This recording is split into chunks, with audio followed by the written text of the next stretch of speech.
Dari kita kecil, kita sering mendapat nasihat, jadilah orang yang baik. Sang Buddha pun memberi kita nasihat, jadilah orang yang baik. Kalau Anda bawa catatan, Anda catat bagian pertama ini. Boleh catat dengan singkat sesuai versi Anda. Apa sih artinya orang baik? Ya. Baik itu adalah bermanfaat bagi diri sendiri, bermanfaat bagi orang lain.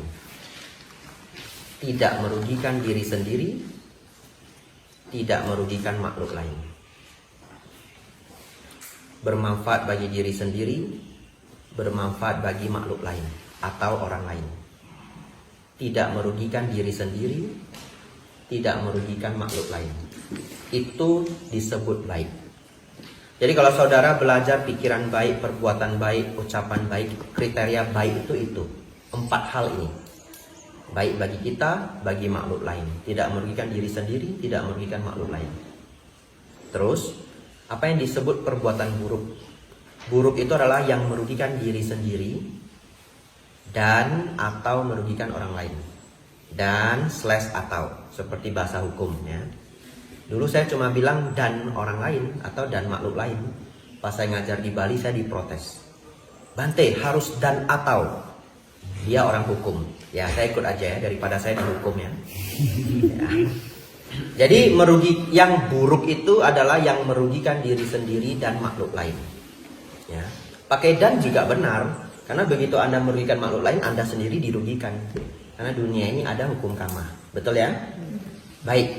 Tahu enggak betapa luar biasa kalimat yang baru saudara-saudari catat? Kalau saudara-saudari hanya hafal itu dan Anda tidak mengenal 5 sila pun, Anda tidak akan pernah bisa melanggar 5 sila. Betul ya? Ada barang orang yang ingin kita ambil. Ada yang dirugikan? Ada, stop. Nggak usah mikir adina, dana, weramani. Enggak, ada yang dirugikan, saya stop. Musawada weramani, sila keempat. Sila keempat itu sebenarnya komplit. Bukan hanya tidak berbohong, tidak berkata kasar yang sampai menyakiti hati orang, tidak mengadu domba, kemudian tidak memfitnah atau berbohong. Yang keempat, tidak gosip yang buruk. Katakanlah Anda nggak hafal 4 ini, ya. Dulu Bante cerita apa ya waktu di Chan Forest itu loh, musawada 4 itu apa? Lupa. Setidaknya Anda ingat. Ketika Anda ingin berucap, kalau ada makhluk lain atau orang lain dirugikan, stop. Begitu ya? Anda selesai dengan 4 musyawarah ini. Saudara-saudari, Anda hanya tahu ini saja pun, Anda tidak akan melanggar 5 sila. Apalagi kalau paham 5 sila. Menjadi sangat komplit. Oleh karena itu, jangan terjebak bahwa baik itu kan tergantung tempat. Baik di sini belum tentu baik di sana. Ngerti maksudnya ya? Tidak, secara dharma, baik itu universal. Disebut baik karena saudara-saudari melakukan perbuatan, ucapan, pikiran yang membawa manfaat bagi diri sendiri dan makhluk lain. Tidak merugikan diri sendiri dan makhluk lain. Itu landasan pertama. Next. Hari kita belajar benar-benar sangat banyak poin. Karena saya tidak tahu kapan lagi saya ketemu Anda-Anda. Tapi kalau saya mengajar di wihara itu saya pasti balik. Ya, saya diundang ke Palembang. Ya, tahun depan saya datang lagi. Saya diundang ke Makassar, setahun sekali saya datang. Kalau Prasmul, tahun depan atau 2 tahun lagi saya datang, komposisi orangnya mungkin sudah berubah. Jadi saya akan berikan semua intisari, esensi-esensi. Nomor 2. Menjadi bijaksana adalah orang yang paham hukum kama wipaka. Kalau Anda paham hukum kama wipaka, sangatlah dahsyat. Apa sebenarnya hukum kama wipaka? Nah, ini kita hafal ya. Sebenarnya Sang Buddha memberi definisi hukum kama wipaka itu adalah perbuatan baik berbuah kebahagiaan. Perbuatan buruk, perbuatan jahat berbuah penderitaan. Itu definisi hukum kama. Perbuatan baik berbuah kebahagiaan. Perbuatan jahat berbuah penderitaan. Hanya karena efeknya tidak langsung muncul, itulah yang tidak bisa dilihat oleh mereka yang bodoh, kata bodoh ini digunakan Sang Buddha untuk orang yang tidak bijaksana. Kedengarannya kasar, tapi beliau di dalam sutta selalu menggunakan kata orang bodoh. Ya. Hari ini dia mencuri. Dia baru kerja di satu kantor, perusahaan dia baru masuk 2-3 bulan. Dia melihat, banyak sekali kesempatan yang bisa saya ambil barangnya. Ya, kertas HVS nggak pernah dihitung di sini. Ya, pen nggak pernah dihitung. Kopi saset juga nggak pernah dihitung. Lalu dia mulai ngambil cicil-cicil. Mau buka toko kelontong ya. Lama-lama dia belajar lebih lagi. Ternyata di kantor saya bagian ini pencatatan keuangannya kurang bagus. Ini celah untuk saya. Ya, awalnya dia hanya belajar ngambil kertas HVS. Lama-lama nambah. Lama-lama nambah. Ada penderitaan? Nggak ada. Happy-happy aja. Betul ya? Dia dapat HVS, dapat pen, dapat kopi saset free, Rinso dia bawa pulang, Sunlight dia bawa pulang ya. Bawa botol kosong dia ya. Jadi kalau ke kamar mandi dia isi. Wah, selamat, nggak usah beli sabun. Ya, gitu ya. Permasalahannya adalah orang yang tidak bijaksana selalu menakar sesuatu secara singkat, short term. Semua orang yang tidak bijaksana itu berpikir singkat. Ya, berpikir singkat. Contohnya apa? Penjudi. Kenapa penjudi tidak pernah bisa berhenti berjudi? Karena dia ingin kaya dalam waktu singkat. Betul ya? Padahal kalau Anda ingin berjuang ngembangin satu bisnis, ini anak Prasmul banyak sekali yang ngambil bisnis. It takes time. Betul ya? Ngembangin satu bisnis itu bisa 2 tahun, bisa 3 tahun, bisa 5 tahun, bisa 10 tahun. Emang kenapa kalau 10 tahun? Saat ini Anda berumur 20 tahun. Anda bekerja keras 10 tahun. Di umur 30 Anda financial freedom. Nggak usah mikirin uang lagi. Worth it nggak? Worth it. 10 tahun itu nggak panjang. 15 tahun pun nggak panjang. 15 tahun Anda masih umur 35. Anda masih begitu fit. Anda mau ikut maraton London boleh, half marathon. Anda mau climbing ke Bergen di Bergen gimana?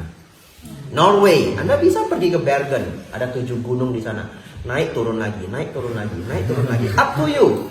Anda sudah rich, Anda masih sehat, umur 35. Worth it? Worth it. 15 years, 15 tahun itu tidak lama. 10 tahun itu tidak lama. Tapi apa yang dipikirkan penjudi? Dia mau kaya minggu depan. Dia mau kaya bulan depan. Betul ya? Semakin bijaksana seseorang, dia melihat semakin jauh. Oleh karena itu semua orang bijaksana itu sabar. Nanti kita akan belajar sabar. Ya, hari ini saudara banyak sekali ilmu yang harus dikembangkan. Baik,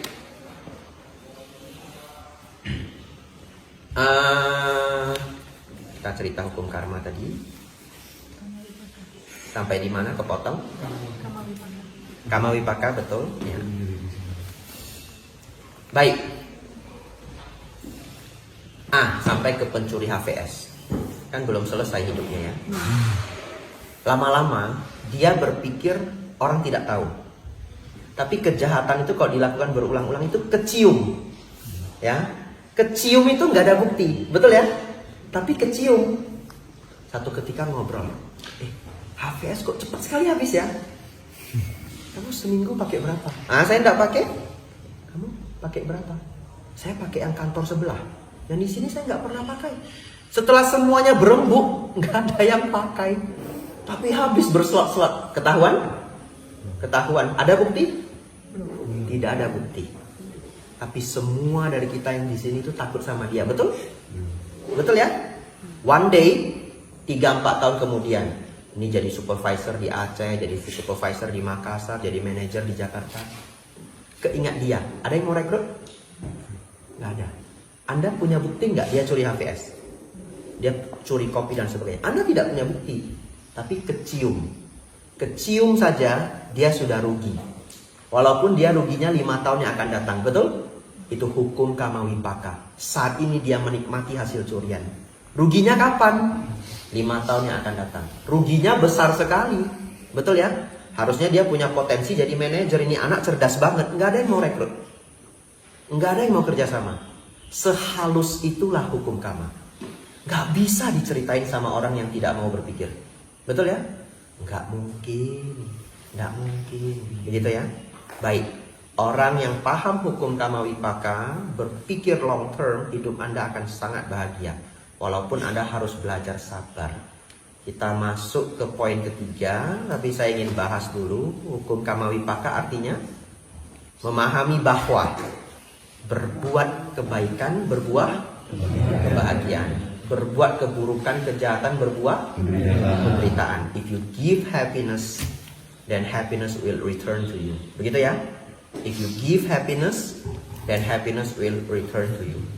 Kalau hasilnya tidak datang hari ini, Anda bersabar. Ya. Baik, kita lanjut. Nah, ini janji saya semalam ya. Kisah kucing. Masih ingat ya? Oh, ini seru banget nih kisah kucingnya. Minum dulu ya. Anda bawa minum enggak?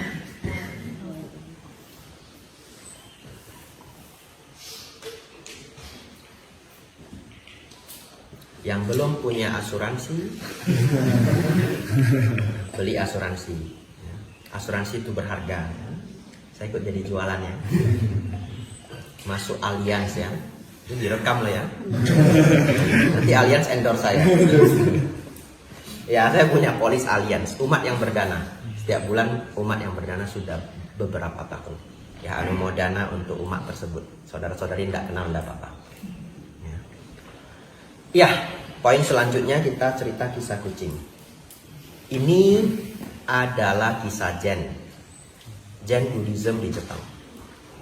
Kalau kita cerita kisah Zen, maka tidak perlu ditanya kisah ini beneran atau enggak. Karena kisah Zen itu kadang-kadang fiksi, hanya dibuat belaka, tapi untuk mengajarkan kebijaksanaan. Tapi saya senang banget kisah Zen. Kenapa saya senang? Karena guru-guru di dalam Zen Buddhism begitu jujur. Dia ngomong ke muridnya bahwa cerita ini tidak benar. Ngerti maksudnya ya? Jadi saya senang sekali mereka membuat cerita fiksi, tapi mereka ngasih tahu kalau ini fiksi. Itulah style dari Zen Buddhism. Satu ketika ada seorang guru kepala wihara, sudah sepuh, sudah berumur, dan beliau senang bermeditasi. Kalau saudara-saudari datang ke wihara, ini adalah keadaan wihara ketika ada program. Program berapa hari? 3. Selesai program Anda pulang, wihara itu selalu sepi. Ya, jadi Anda tidak pernah merasakan sebenarnya suasana wihara untuk kami para biku itu sepi banget. Kalau Anda datang ke wihara pun hanya minggu, betul? Di atas jam 1 sudah pulang. Yang kami rasakan Senin sampai Jumat sepi, tidak ada orang. Ya. Lalu guru ini senang sekali bermeditasi. Tapi setiap kali dia bermeditasi, dia diganggu oleh seekor kucing. Ya. Karena beliau penuh meta, kucing ini lalu mengganggu. Beliau juga tidak marah, tapi meditasinya terganggu. Apa yang beliau lakukan? Beliau kepikiran, setiap kali meditasi, beliau tangkap dulu kucingnya, beliau ikat di tiang. Nanti selesai meditasi dilepas. Dan itu menjadi rutinitas. Jadi setiap kali beliau mau meditasi, beliau panggil muridnya. Ya. Tangkap dulu kucing. Wah, muridnya cari kucingnya di mana enggak tahu. Kalau nggak dicari nanti pas meditasi kucingnya datang. Ya, cari. Setelah dapat diikat di tiang. Nah, kita meditasi. Berjalan seperti itu untuk waktu yang lama. Setahun berlalu, 2, 3, 5 tahun berlalu, 7 tahun berlalu, 10 tahun berlalu, gurunya sudah tua, meninggal. Kucing juga ikut tua, betul ya? Meninggal. Setelah guru dan kucing tersebut meninggal, kegiatan meditasi di wihara tetap jalan. Kalau sudah jadwalnya ya murid-murid berkumpul untuk meditasi. Tapi tiba-tiba ketika mereka bermeditasi, ada seniornya berpikir, ada yang kurang, belum nangkap kucing. Betul ya? Karena sudah dilakukan 10 tahun. Mereka juga nggak pernah paham. Apalagi murid-murid baru itu nggak paham. Pokoknya guru mengatakan apa? Sebelum meditasi harus tangkap kucing. Itu adalah perintah, betul ya? Itu adalah perintah. Sebelum meditasi harus nangkap kucing. Jadi ada yang kurang. Ini tradisi sang guru. Kita tidak boleh tidak melakukan apa yang sudah dipesan oleh sang guru. Akhirnya bagaimana? Di wihara sudah nggak ada kucing. pergi ke pasar nangkap kucing yang di pasar itu. Ya, diikat di tiang. Ya, itu adalah kisah kucing. Pertanyaan saya, bijaksanakah demikian? Tidak bijaksana. Tapi tahukah Anda, mungkin Anda pun melakukan beberapa hal seperti halnya kucing itu. Ya. Banyak sekali ritual yang kita lakukan, saudara-saudari juga nggak pernah nanya toh. Ini manfaatnya apa? Ini tujuannya apa? Gitu. Ya, kadang-kadang kita juga jadi penangkap kucing itu tanpa disadari. Ya. Oleh karena itu, tapi saya tidak bahas apa saja, nanti menjadi terlalu luas. Tapi saudara-saudari harus pintar sendiri. Ya, misalkan, ada pertanyaan apa? Contohnya makan sapi. Itu terserah masing-masing. Ya. Ada orang alergi sapi yang tidak makan sapi, alergi ayam yang tidak makan ayam. Ya, ya tapi banyak ya. Anda renungkan sendiri. Apa yang Anda lakukan dilarang oleh keluarga, dilarang oleh keluarga besar, tapi Anda juga nggak pernah nanya kenapa. Ya. Dan Anda sebenarnya boleh untuk bertanya, ini kenapa ya? Ini tujuannya apa? Secara dharma, kalau tujuannya baik, kita lakukan. Ya, tapi kalau tujuannya tidak baik, kita bisa ubah. Contoh, di satu daerah, saya diceritain oleh Bante Panya, saya nggak pernah ke daerah itu. Kalau ada orang yang meninggal, dikuburnya harus dengan ayam hidup. Kuburnya bareng sama ayam hidup. Secara dharma itu baik atau tidak baik? Tidak baik. Tapi mereka tidak berani tidak melakukan. Takut kualat. Karena sudah dilakukan bergenerasi-generasi. Biarpun Buddhis, ya sudah. Cari ayam, kubur. Tapi satu ketika mereka minta nasihat ke Bante Panya. Bante Panya bilang apa? Ya sudah, kubur ayam panggang saja. Cari ayam panggang, kubur sama ayam panggang. Dia sedikit lega ya. Nggak tahu kalau malamnya dicari nggak dia ya. Mana ayamku gitu ya. Tapi enggak, semuanya aman, semua berjalan lancar. Kadang-kadang ada beberapa hal ya yang diturun temurun. Anda harus tahu ini kenapa sih dilakukan. Ini kenapa sih dilakukan. Kalau membawa kerugian, maka Anda harus berpikir bahwa mungkin itu sudah tidak saatnya dilakukan. Kalau membawa kerugian. Kalau tidak membawa kerugian, Anda boleh saja mengikuti ya untuk menyenangkan hati para tetua. Ngerti maksudnya ya? Ya. Dulu saya paham bahwa kalau kita sembahyang bakar emas kertas itu ya nggak sampai emas kertas itu. Saya paham. Setelah belajar Dharma saya paham. Ya, bahkan banyak guru-guru yang memberitahu itu, termasuk Master Cheng Yen di Dai TV. Nah, Seci ya, Anda nanti pulang cari di YouTube, saya tidak ceritakan lagi. Ya. Awal mula kisah membakar kertas, dibuat animasi 10 menit, seru sekali. Bagaimana seorang penjual kertas menipu semua orang di desa itu. Ya, karena dia mau jual kertas, kertasnya tidak laku. Lalu, nggak mau ngasih bocoran, ya. Namanya spoiler.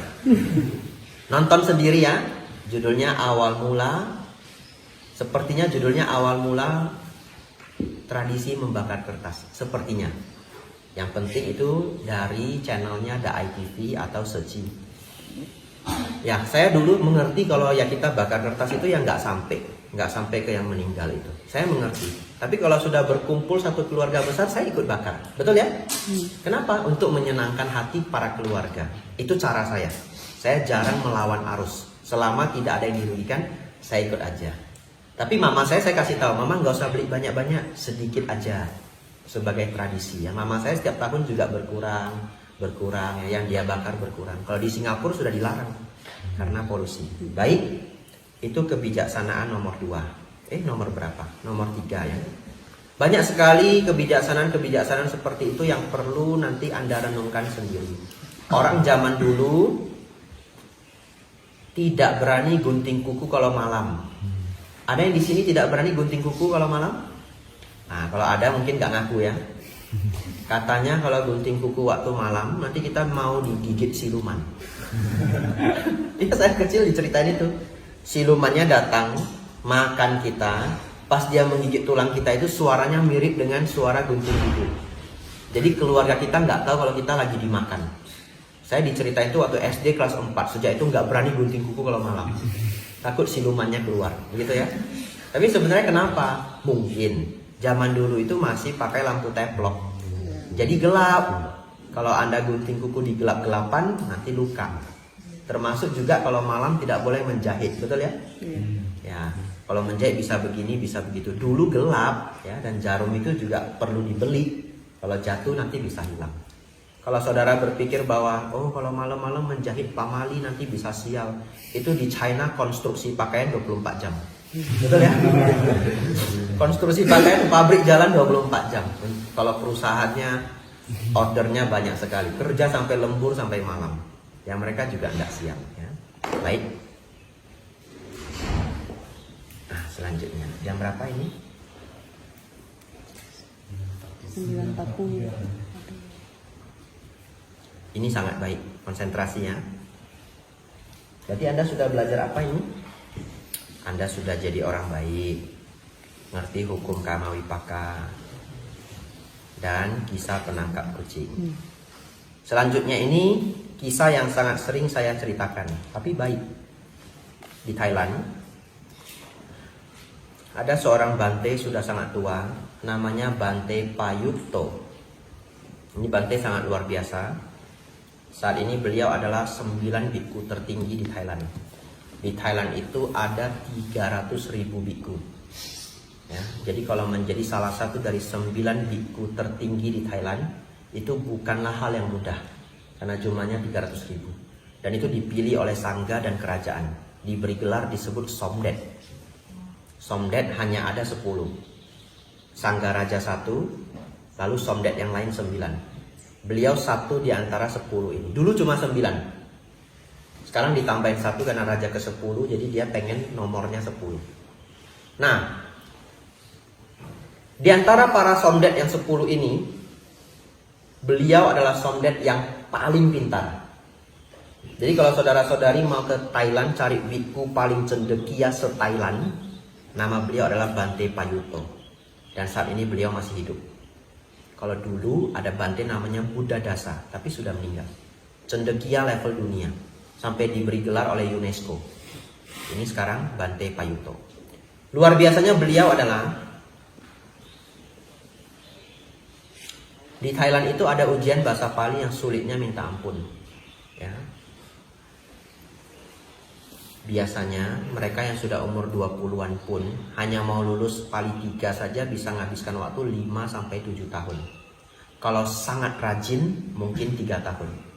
Ya, tapi umumnya 5-7 tahun. Pali level 3. Pali semuanya ada level, ada 9 level.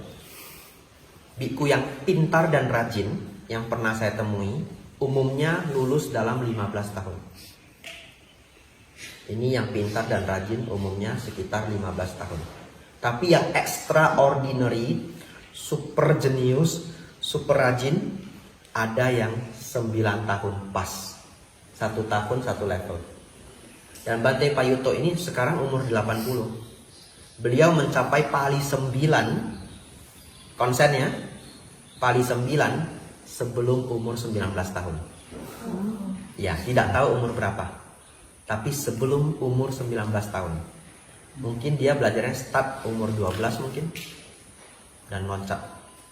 Kalau pinter, yang pertama boleh loncat. Ya, berarti dia harus ujian umur 11 tahun. Yang pertama boleh loncat 1 kelas, jadi langsung Pali 2. Totalnya 8 tahun. Setiap tahun harus lulus. 11 tambah 8, 19. Berarti kalau dia tidak umur 11 tahun mulai ujian, adalah umur 10 tahun. Lebih muda lagi mungkin umur 9 tahun. Ya. Lalu selesai Pali 9 itu, umur 20 tahun beliau ditabis langsung disponsori oleh raja. Lalu penabisannya di Grand Palace. Kalau yang pernah jalan-jalan ke Thailand tahu Grand Palace, Wat Phra Kaew ya. Nah, lalu beliau selesai dari itu beliau ambil studi akademik dan beliau mencapai level S3 di umur 25 tahun atau 24 tahun. Tapi beliau sudah kuliah sejak umur, sambil belajar Pali beliau sudah kuliah. Saya nggak ngerti lagi beliau itu serajin apa dan otaknya terbuat dari apa.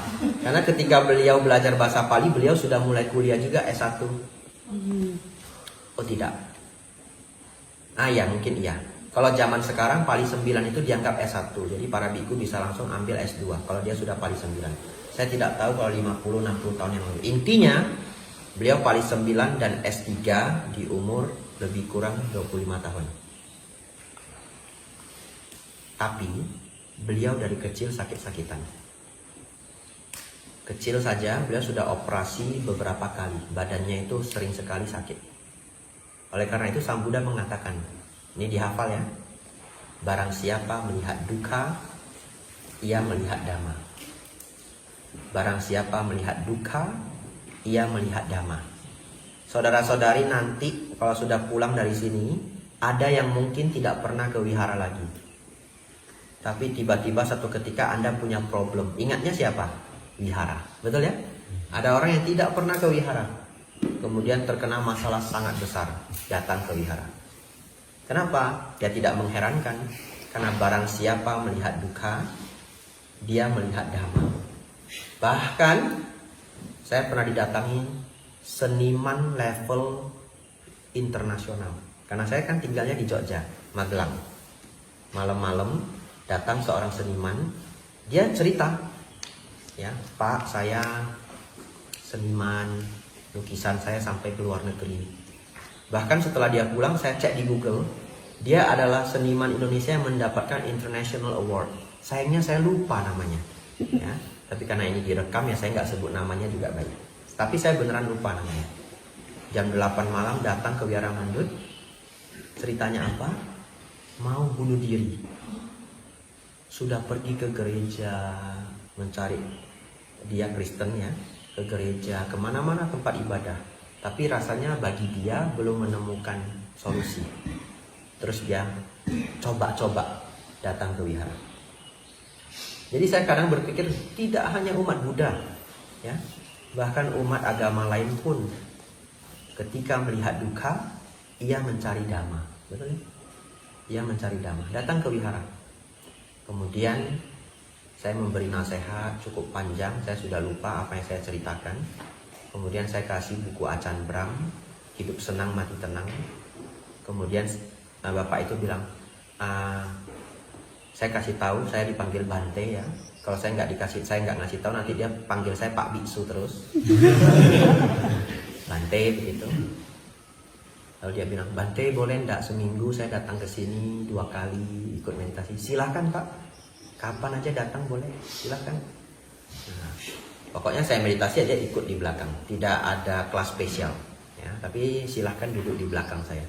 Lalu dia datang seminggu sekali, kalau tidak salah hari Rabu. Saya meditasi, saya chanting, duduk di belakang. Dan tidak ada cerita dia bunuh diri. Karena kalau dia bunuh diri pasti masuk berita. Kan dia seniman nasional, betul ya? Tidak ada berita. Ya, barang siapa melihat duka, ia melihat dhamma. Nah, karena dari muda beliau sudah sakit-sakitan, beliau menjadi biku sangat cendekia, tetapi sangat dekat dengan dhamma. Karena beliau sakit-sakitan. Nah, sekarang beliau sudah umur 80. Saya pernah mendengar ceramah beliau, dan ada satu ajaran yang saya ambil, sangat sederhana. Tapi saya ingin saudara-saudari bawa pulang ilmu ini. Sangat sederhana. Beliau mengajarkan sebagai umat Buddha, kita perlu praktik seperti ini. Mi ko di, mai mi ko dai. Ya. Mi ko di, mai mi ko dai. Hafal ya. Mi artinya punya. Ko artinya juga. Di artinya baik. Mi ko di, kalau ada baik. Betul ya? Mai mi tidak ada. Ko juga. Dai boleh. Mai mi ko dai, kalau tidak ada juga boleh. Mi ko di, mai mi ko dai. Mi ko di, mai mi ko dai. Kalau ada baik, kalau enggak ada juga boleh. Lebih gampang lagi, kalau ada baik, kalau enggak ada enggak apa-apa. Kalau saudara-saudari benar-benar bisa praktek ini untuk beberapa hal dalam hidup Anda, penderitaan Anda akan langsung berkurang. Ya. Contoh, setelah ini kita break ya. Ya, supaya tidak terlalu ngantuk, kita break 5 menit setelah ini. Baru kita lanjut ke poin selanjutnya. Contoh, saudara punya kebiasaan. Kalau Sabtu harus makan di restoran. Ya, itu kebiasaannya. Udah janjian sama pacar, sama teman, misalkan begitu ya. Pokoknya sudah janjian. Nah, percaya ya. Pacar kadang-kadang bisa laki-laki juga ya. Ya, udah janjian sama pacar, sama teman. Pokoknya kalau Sabtu saya mau keluar healing, katanya begitu ya. Nggak mau makan di rumah, nggak mau. Itu sudah menjadi kebiasaan. Tapi satu ketika namanya orang kan bisa sibuk, betul ya? Namanya orang kadang-kadang hari Sabtu pun bisa dipaksa lembur sama bos dan sebagainya. Kadang-kadang kalau jualan sendiri, order banyak sekali, harus diselesain. Kita nggak pernah bisa tahu, orang bisa berhalangan. Tapi kalau saudara tidak pernah mau mengalah dengan keinginan, maka satu hari itu menjadi bad day. Satu hari itu menjadi bad day, ketarik sampai besok. Anda bekerja 5 hari dan Anda mengharapkan weekend Sabtu Minggu sebagai happy time, betul? Tapi siapa yang merusak happy time itu? Anda sendiri, kalau Anda tidak wise. Tapi ini sulit sekali. Ini sulit sekali. Tapi saya minta saudara-saudari, paksakan diri Anda untuk menjadi dewasa. Karena sama aja, Anda nggak mau dewasa sekarang, nanti umur 40 juga Anda dewasa. Dewasa cara berpikirnya. Tapi kenapa umur 40? Setelah banyak kejadian. Setelah Anda paham bahwa hidup ini tidak bisa saya paksakan. Betul ya? Tapi untuk apa harus nunggu umur 40? Dan Anda menderita beberapa kali atau banyak kali dari umur 20-an sampai 40. Kenapa Anda tidak mau menjadi mature sekarang? Paksain diri Anda untuk tidak selalu memaksakan keinginan. Lalu satu ketika hari Sabtu, entah pacarnya, entah temannya cancel, dia beneran gak bisa.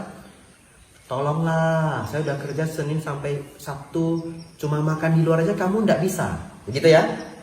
Kamu tega sekali, misalkan begitu ya. Tapi apapun yang kita katakan, dia memang gak bisa. Anda hanya punya 2 pilihan. Ini problem, betul? Problem ya? Anda hanya punya 2 pilihan.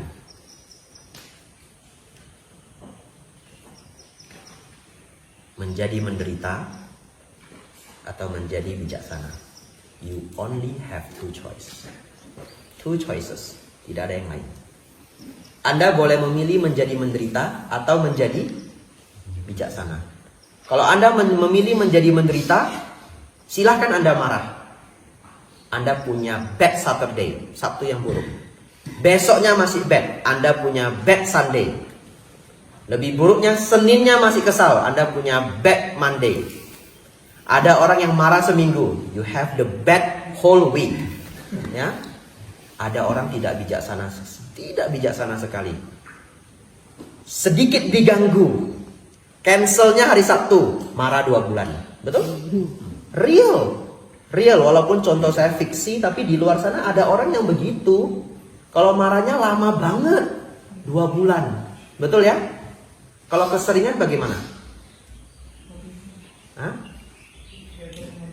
Gak ada temen. Atau kalau keseringan apa? Putus, siapa yang tahan? Betul ya? Ya, kalau masih awal-awal, masih semangat ya, gosok dada. Keseringan, bubar. Siapa yang merugikan diri sendiri? Diri sendiri. Yang tidak wise itu. Marah itu wajar. Semua orang yang belum mencapai arahat bisa marah. Begitu ya. Nanti kita masuk ke kemarahan. Sangat menarik. Tapi hari ini saya ingin saudara-saudari mulailah masukkan mindset ini. Mikodi. My mikodai. Mikodi. My mikodai.